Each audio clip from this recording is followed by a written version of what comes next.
Je me suis réveillé en sursaut, le goût du poison encore âcre sur ma langue, mais mon cœur battait furieusement dans une poitrine trop jeune, trop intacte pour celle que j'avais laissée pourrir au fond de la Seine. Les murs de ma chambre parisienne, avec leur moulure haussmannienne craquelée, m'encerclaient comme un piège familier, et je compris en un éclair, j'étais revenu, nu et vulnérable, à la veille de mon propre enterrement vivant. Ma sœur Élise, ce serpent aux lèvres vermeilles, avait déjà glissé ses griffes dans les draps de mon fiancé, Alexandre, pendant que je dormais d'un sommeil d'innocente, et demain, à l'autel de Notre-Dame, ils scelleraient leur trahison sur mon cadavre encore chaud de rêves brisés. Le sang me monta au visage, un feu liquide qui consumait les cicatrices invisibles de ma mort, ce saut forcé dans les eaux froides du fleuve, les mains d'Alexandre autour de ma gorge, murmurant « c'est pour ton bien, ma chérie », tandis qu'Élise riait dans l'ombre, son parfum de jasmin empoisonnant l'air comme le cyanure qu'elle avait versé dans mon champagne la nuit précédente. J'avais tout vu, trop tard les lettres cachées dans son tiroir, les nuits où elle prétextait des migraines pour s'éclipser, les regards complices échangés lors des dîners familiaux sous les lustres de cristal de notre appartement rue de Rivoli. Et maintenant, cette seconde chance, ce miracle profane, me hurlait à l'oreille « Venge-toi, ou recommence l'enfer ». Paris s'étalait sous ma fenêtre, indifférente et éternelle, ses lumières de décembre scintillant comme des promesses mensongères. Demain, je marcherai vers l'autel, voilé de blanc, mais avec un poignard invisible dans le cœur. Élise et Alexandre paieraient, non pas avec des larmes feintes, mais avec le poids de leur propre ruine, sculptée de mes mains ressuscitées.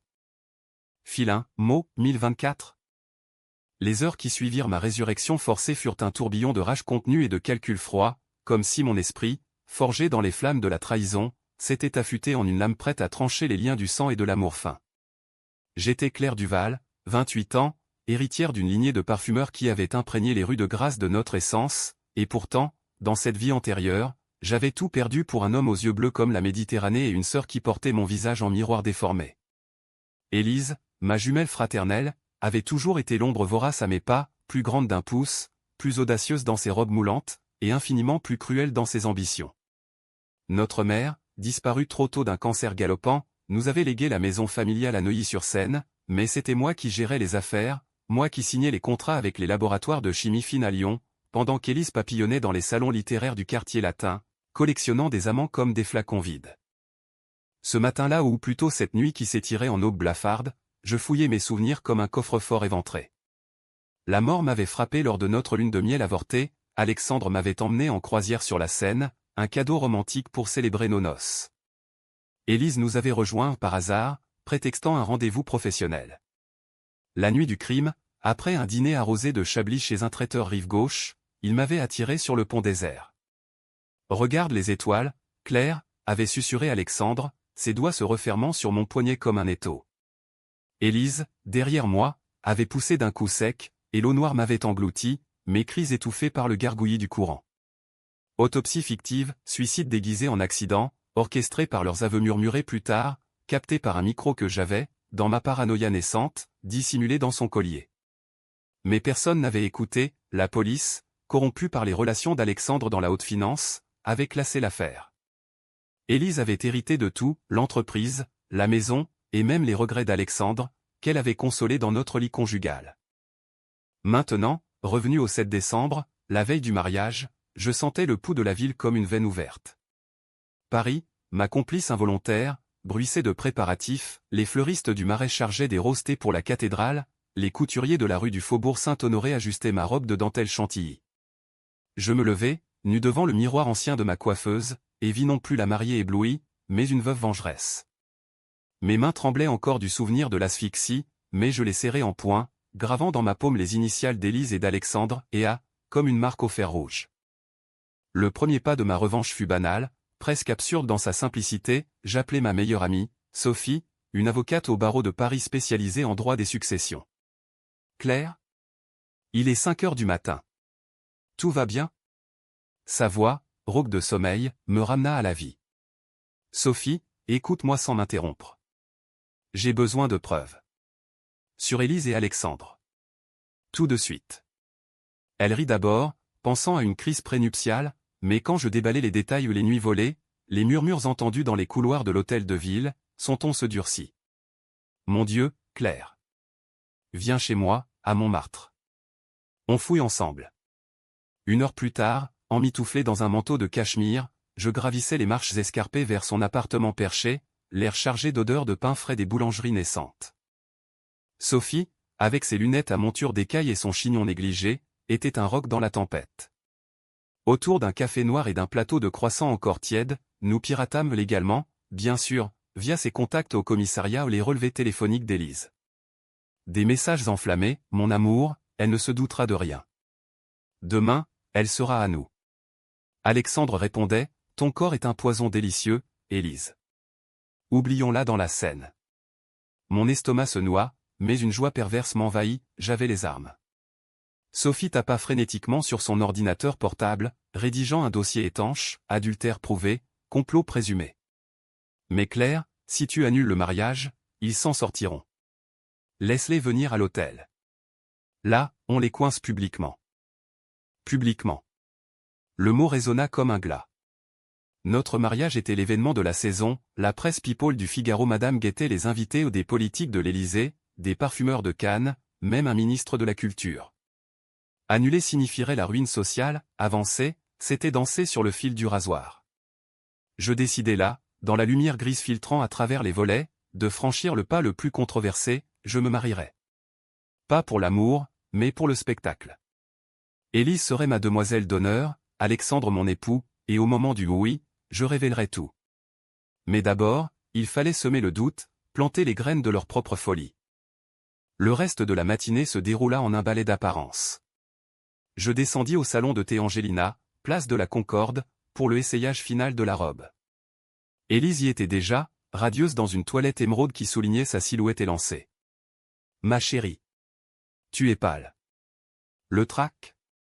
Ses yeux, si semblables aux miens, pétillaient d'une malice qu'elle masquait mal. Je souris, un sourire de porcelaine fêlée. Juste l'excitation, Élise. Et toi? Prête à me porter chance? Elle s'approcha, m'embrassant sur les joues, son haleine portant un soupçon de menthe pour masquer l'odeur d'Alexandre, sans doute. Toujours, grande sœur. Demain, tu seras la reine de Paris. Reine, oui. Mais d'un royaume empoisonné. Tandis que la couturière pinçait l'ourlet de ma traîne, je glissai discrètement dans la poche d'Élise un micro miniaturisé, cadeau de Sophie. Pour tes vœux secrets, murmurai-je intérieurement. L'après-midi, Alexandre vint me chercher en limousine noire, son costume sur mesure épousant ses épaules athlétiques. Avocat d'affaires chez Gilles Loirette Noël, il exsudait le pouvoir, Rolex au poignet, parfum cri d'aventure. Ma Claire adorée, tu es divine. Il m'embrassa, et je sentis le goût de la trahison sur ses lèvres salées, comme des larmes futures. Nous roulâmes vers les Champs-Élysées pour un dernier dîner d'essai, mais en chemin, je prétextai un appel urgent et composai le numéro de Sophie, c'est fait. Écoute-les ce soir. La nuit tomba sur Paris comme un linceul, et tandis qu'Élise et Alexandre se retrouvaient dans la suite de l'hôtel Plaza Athénée au lieu de leur adultère rituel, je marchais seul le long de la Seine, le vent froid fouettant mon visage. Les lumières des péniches dansaient sur l'eau, moqueuses. J'imaginais leur étreinte, leurs rires étouffés, ignorant que chaque gémissement était capturé, numérisé, prêt à exploser comme une bombe à l'église. Mais la vengeance n'était pas qu'un enregistrement, c'était une symphonie. J'entrai dans une bijouterie discrète de la rue de la Paix et achetai un anneau d'or pur, gravé intérieurement, pour l'éternité. Ou la damnation. Demain, Alexandre le passerait à mon doigt, scellant son sort. Au petit matin, alors que le clocher de Notre-Dame sonnait 7 heures, Sophie m'appela, Claire, c'est pire que tu ne penses. Il parle d'un plan B te déshériter après le mariage, via un testament falsifié. Et Élise. Elle avoue avoir saboté tes essais de parfum l'an dernier, pour te discréditer auprès des investisseurs. La rage me submergea, pure et cristalline. Mon crime passé? J'avais gobé le rôle de la sœur parfaite, couvrant les dettes de jeu d'Élise, ignorant ses larcins dans la caisse familiale. Alexandre? J'avais fermé les yeux sur ses flirts anodins, croyant à son honneur. Erreur fatale, payée de ma noyade. Je raccrochais, le cœur gonflé d'une résolution féroce. La journée s'annonçait, maquillage chez Dior, coiffeur chez Carita, puis la grande répétition. Mais intérieurement, je récitais mon credo, pas de pitié pour les traîtres. Paris, ville des amours impossibles, serait témoin de ma renaissance sanglante. La matinée du 8 décembre s'écoula en un rituel exquis de vanité et de dissimulation, où chaque coup de pinceau sur mes lèvres carmin masquait le venin qui bouillonnait en moi. Chez Dior, avenue Montaigne, les miroirs immenses reflétaient une claire éthérée, fond de teint impeccable, eyeliner ailé comme une flèche prête à percer un cœur perfide. La maquilleuse, une bretonne au verbe haut, babillait sur les tendances des podiums parisiens, ignorant que sa cliente ressuscitée tramait une vengeance digne des drames de Racine. Vous avez les yeux d'une héroïne de film, Madame Duval. Intense, mystérieux. Si elle savait. J'acquiesçais, un sourire en coin, tandis que mon esprit vagabondait vers les enregistrements nocturnes, Élise gémissant enfin à nous, ce royaume, Alexandre ricanant elle signera les papiers demain, ivre de joie. Le dossier de Sophie s'épaississait, elle avait même contacté un hacker freelance, un ami de la fac, juriste reconverti ou pour tracer les flux financiers, des virements occultes d'Alexandre vers un compte offshore au nom d'Élise, alimenté par des prêts que j'avais généreusement accordés à ma sœur. De Dior, je filais chez Carita, boulevard Raspail, où les coiffeuses aux mains de fée tressaient ma chevelure en un chignon sophistiqué orné de perles de la Loire. Là, Élise surgit, éblouissante dans sa robe de demoiselle, un cocktail de soie vert bouteille qui hurlait son rôle de tentatrice. Claire. Regarde-toi, une vision. Alexandre va en perdre la tête. Elle s'assit à mes côtés, commandant un thé vert matcha, et posa sa main sur la mienne d'un geste sororal, empoisonné. Le micro dans sa poche captait tout, son pouls accéléré quand elle mentionna le voyage de noces, code pour leur fuite post-crime. Je serrai sa main, mes ongles s'enfonçant imperceptiblement. Et toi, Élise? Prête à danser à ma noce. Ses yeux s'illuminèrent d'une lueur prédatrice, plus que jamais. Ce soir, on fête comme des folles. La répétition eut lieu dans la crypte de Notre-Dame, un lieu chargé d'histoire et de murmures gothiques, où les arches voûtées semblaient conspirer avec mes plans. Le prêtre, un jésuite voûté nommé Père Laurent, bénit l'assemblée d'un air absent, parents éloignés, oncles avinés de Bordeaux, tantes parées de bijoux Cartier. Alexandre arriva en dernier, impeccable, un bouquet de lys à la main ou ironie cruelle, fleur du deuil. Il m'embrassa devant l'autel, son souffle chaud contre mon oreille, ce soir, ma vie, tu seras mienne pour toujours. Mienne? Non, ce serait moi qui le posséderais, corps et âme ruinés. Pendant la procession factice, je glissai à Sophie, cachée parmi les invités, une clé USB contenant les audios. Diffuse-les au bon moment. Pas avant le oui au point. Le déjeuner de répétition se tint au train bleu, gare de Lyon, sous les fresques Art Nouveau qui évoquaient un Paris belle époque, loin de la laideur contemporaine de la trahison. La table d'honneur croulait sous les huîtres de Cancale, les foie gras du Périgord, les vins de Bourgogne millésimés. Élise trônait à ma droite, Alexandre à ma gauche, un trio infernal déguisé en félicité familiale. Les conversations fusaient, oncle Henri vantant les vignobles, tante Margot questionnant les futures grossesses. Je hochai la tête mécaniquement, mais mes sens étaient aiguisés comme une lame de guillotine. Quand Élise porta un toast à Claire, notre étoile, qui mérite le monde. Je vis le tic nerveux à la commissure de ses lèvres, le regard fuyant d'Alexandre vers son décolleté. Ce soir, dans l'église bondée, ses masques tomberaient. L'après-midi libre fut mon interlude stratégique. Tandis qu'Élise et Alexandre se reposaient d'euphémismes pour leur assignation dans une suite du Meurice, je retrouvai Sophie dans un café anonyme du quartier des Halles. « Regarde ça, dit-elle, étalant des impressions, faux contrat rédigé par Alexandre pour me dépouiller post-noces, via une clause abusive sur incapacité mentale ironique, vumons au suicide passé. Élise avait même falsifié des emails, me faisant passer pour une accro au Valium pour justifier une tutelle. Le secret enfoui? Notre mère n'était pas morte de cancer, mais d'une overdose orchestrée par Élise, pour hériter prématurément. J'avais soupçonné, mais étouffé aux loyautés fraternelles, quel poison doux. C'est du pénal lourd, Claire. Complot, faux en écriture, meurtre au second degré si on prouve le lien. Ces mots étaient un baume, ma revanche, une cathédrale. Mais les décisions controversées pointaient déjà, diffuser les preuves publiquement humilierait non seulement les traîtres, mais éclabousserait la famille Duval, ruinant l'empire parfumé bâti par notre grand-père. Était-ce justice, ou vengeance aveugle? Paris, avec ses scandales people dans le monde où Paris Match, amplifierait tout. Et si Alexandre, avec ses connexions à Matignon, contre-attaquait? Je chassais le doute, non. J'irai jusqu'au bout.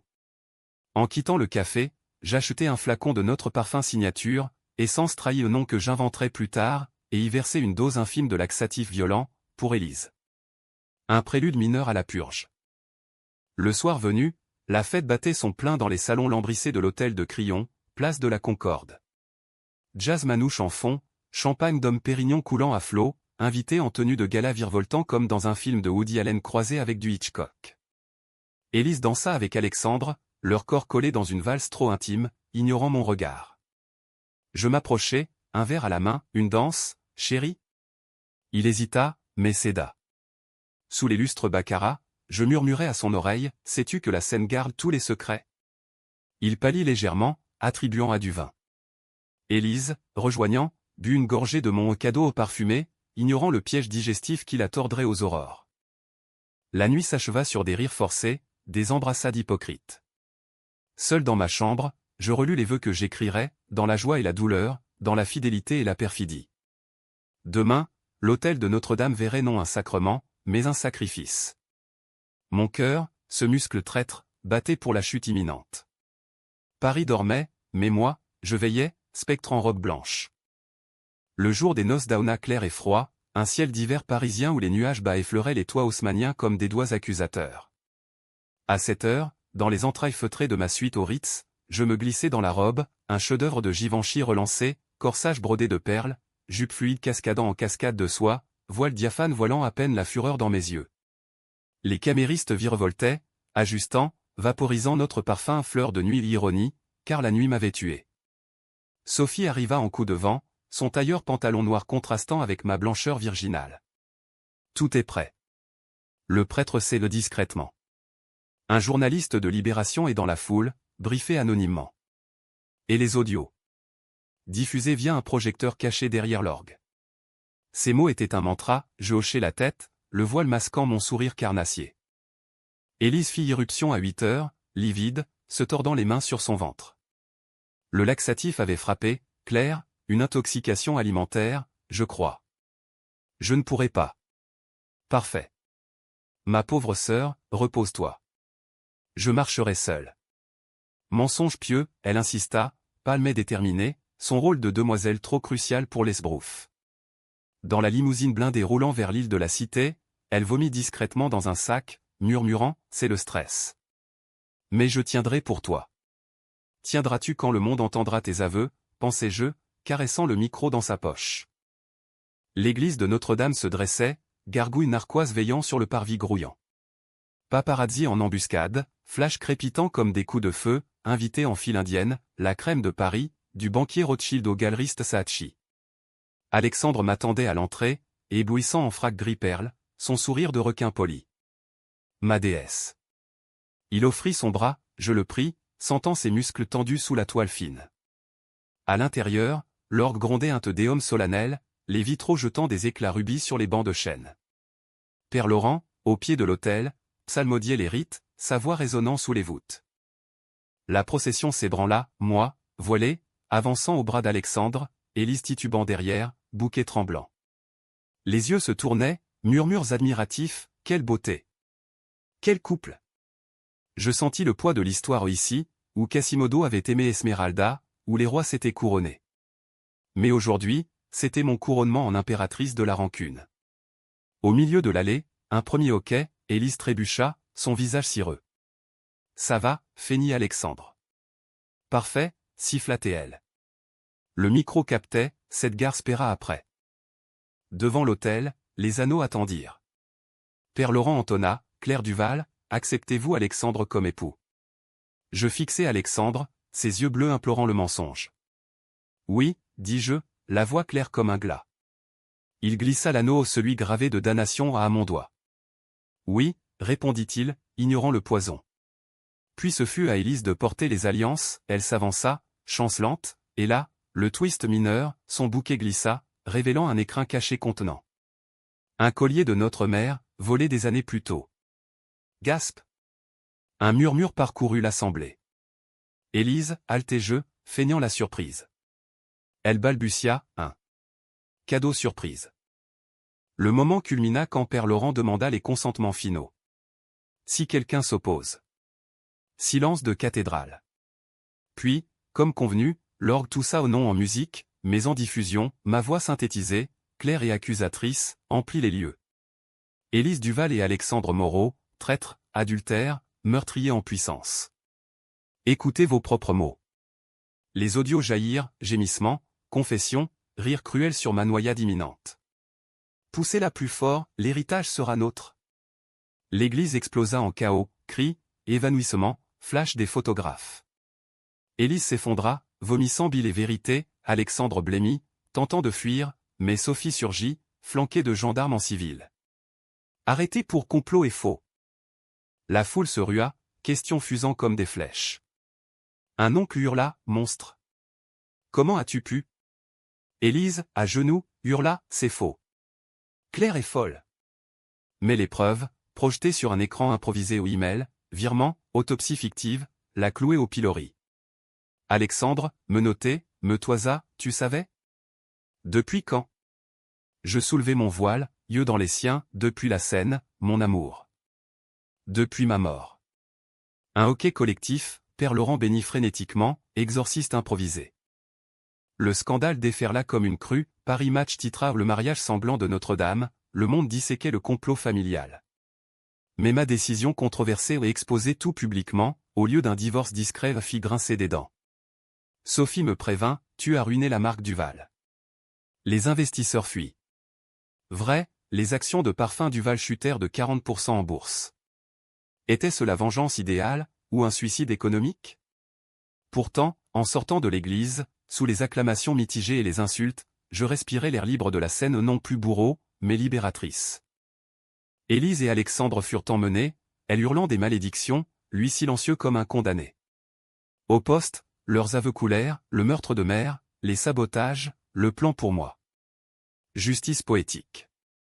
Mais le twist se profila, un appel anonyme, tard dans la nuit, d'un notaire, Mademoiselle Duval, votre mère a laissé un codicille. Tout à vous seul, si vous survivez au serpent en poing. Elle savait. Elle avait prévu. Les jours post-nuptiaux ou plutôt post-apocalypse furent un vortex de procès et de purges, où Paris, ville de lumière, se para de torchers inquisitoriales braqués sur ma famille brisée. Le Ritz devint mon bunker temporaire, ses couloirs feutrés résonnant de coups de fil frénétiques, avocats, journalistes, vautours corporatifs. Sophie, promue à bras droit, orchestrait la contre-offensive, conférence de presse au Fouquet's, où je déclarais, micro en main, la trahison n'est pas un parfum qu'on vaporise, c'est un poison qu'on boit. Les flashs crépitèrent, les titres fusèrent Claire Duval, phénix de la scène dans Elle, vengeance en dentelle blanche sur France Inter.